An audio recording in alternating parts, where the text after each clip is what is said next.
Pendant toute cette semaine, c'est Thierry Longo, le chef exécutif du Grand Hôtel à Gérardmer, qui s'occupe de nous. On réalise donc la 4e recette de cette semaine. Il est parti donc sur un rable de lapin en croûte de cèpe qu'il accompagne avec un risotto de céleri.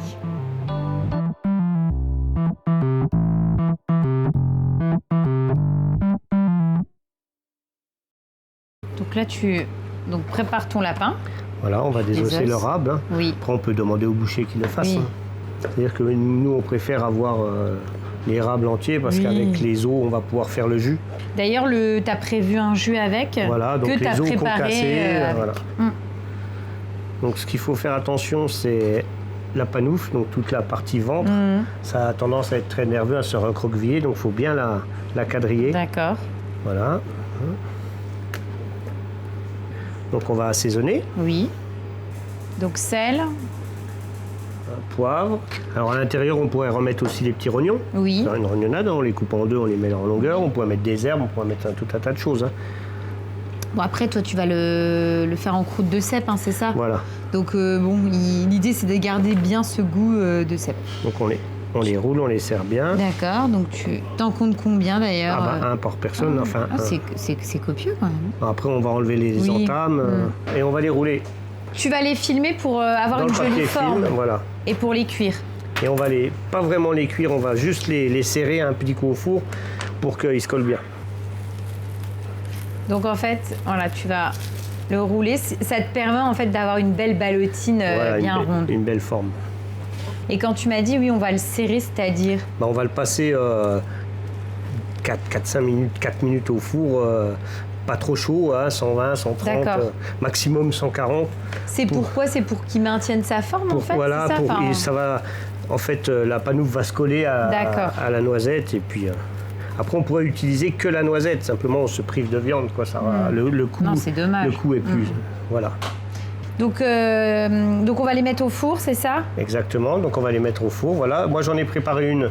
D'accord. Ça donne ça quand tu as serré. Une fois qu'on l'a passé. Alors, on sent, il est encore mou, il n'est pas cuit. D'accord. Mais la panoufle, c'est collé. Eh ben, je te propose de les laisser de côté et nous, on va travailler avec celle-ci. Hein? Donc, du coup, tu retires. Ouais. Tu vas retirer donc ton film. Voilà, donc toi, on a un petit ballotin qui est entier et comme on va le repoêler derrière, la cuisson, elle se terminera, mais on va éviter que la jointure se défasse. Donc hop, donc là, tu le plonges. On est sur une poêle chaude, mais après l'idée c'est que ça aille tranquille quand même. Chaude, mais pas brûlante non plus. D'accord. Pendant ce temps, on démarre notre risotto? On va démarrer notre risotto. On surveille et en même temps. On va surveiller, voilà. Si ça va trop chaud, on baisse le gaz et puis voilà.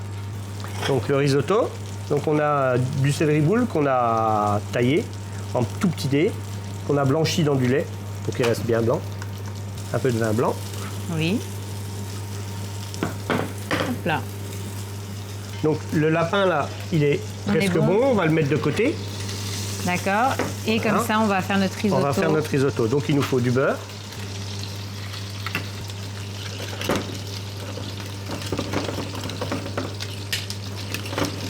On émulsionne bien le beurre pour que ça fasse un côté un peu crémeux. On va râper le parmesan. Il n'y a pas besoin non plus un parmesan qui est assez sec. Hein. Tu râpes. Et ensuite, tu ajoutes de la ciboulette. Un peu de ciboulette hachée, voilà, c'est toujours plus. Oui, ça fait une petite touche de verdure et puis c'est plus gourmand. Voilà. Donc là, le risotto, c'est bon? Le risotto, il est fait. On va le monter dans un cannelloni. Donc ça, c'est une bande de céleri, c'est ça? Donc c'est du céleri qu'on a découpé en petites bandes. T'en veux 2? Oui, on va en faire 2. Donc tu mets une belle cuillère de ton céleri et ensuite tu le roules pour faire et former un cannelloni. Voilà. Donc ça, c'est bon. Et après, donc ça, on va le remonter en température. Donc, on va le maintenir en température, hein, le temps de dresser le reste. De finaliser et de mettre notre fameuse croûte de cèpe sur notre lapin. Voilà. Donc notre lapin, il est cuit, Thierry? Notre lapin, il est cuit. On va y mettre la croûte de cèpe dessus. Alors, comment tu l'as fait ta croûte? Alors, il y a plusieurs façons. Nous, pendant la saison des cèpes, on rentre beaucoup de cèpes frais. Oui. Donc, On les fait poêler, ensuite on les fait sécher au déshydrateur. D'accord. Ensuite on fait une poudre, sinon on prend du cèpe déjà séché. Et qu'on mixe tout simplement. On mixe, qu'on met avec du beurre Oui. et de la chapelure. D'accord. Ensuite, tu mélanges Ensuite, l'ensemble voilà. entre deux Feuilles de papiers sulfurisés. ou Voilà, plastique. t'étales au Ça marche rouleau. aussi avec les papiers Et puis plastiques. après, tu as ta croûte, tu la mets au dur et quand tu la Au récupères, frigo, tu peux au l'utiliser. frigo, il y a Ouais. pas de souci. Bon, sachant qu'en plus, l'avantage de ces croûtes-là, pour en avoir déjà fait dans l'émission et en avoir fait ensuite à la maison, après, une fois qu'elle est au congélateur, tu la ressors, tu peux même la réutiliser sur une viande. Exactement. Ça se garde et c'est pratique, quoi. Ouais. Ça peut vite parfumer quelque chose, là, comme du lapin ou comme une autre pièce de viande, si on veut, quoi. Poup, et ensuite, tu la mets dessus et tu vas la passer sous la salamande, c'est ça? Sous la salamande, juste pour Ça va la faire fondre, caraméliser un petit peu. ouais. Et après, on n'a plus qu'à dresser, hein. On a Après, tout. on n'a plus qu'à dresser. Donc ça y est, la croûte a Voilà.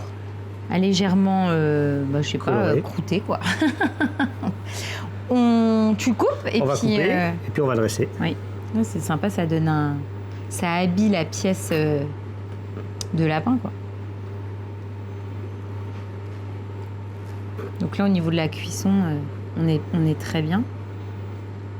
Faut pas trop cuire, hein, le lapin. Non, il faut que ce soit un peu, tu vois, un peu... On le voit là à cœur, il est tout moelleux. On va déposer notre noisette. On va mettre notre petit cannelloni à côté. Ouais. Hop, notre cannelloni de risotto de céleri. Un petit peu de sel. Et donc, tu ajoutes ta petite... Un petit jus ton petit jus donc, que tu as réalisé avec les carcasses de lapin. de lapin. Et là, tu ajoutes des petites pousses de quoi? Alors là, c'est du daikon. C'est à quoi comme goût? Parce que alors, le nom... C'est un peu cresson, un peu radis noir. On goûte? Allez.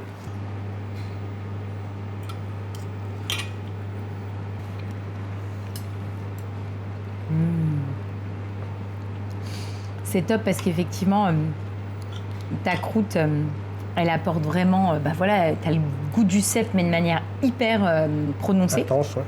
Intense. Ça se marie très bien avec le lapin qui est plutôt une viande neutre. Oui.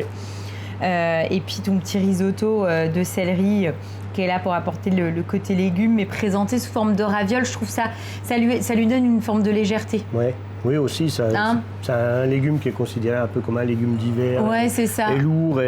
Mais je trouve que sur ce format-là, c'est vraiment très sympa. On termine avec le dessert? On fait quoi alors, Thierry? On va faire une petite tartelette aux pêches blanches rafraîchies avec un sirop à la groseille et à la verveine.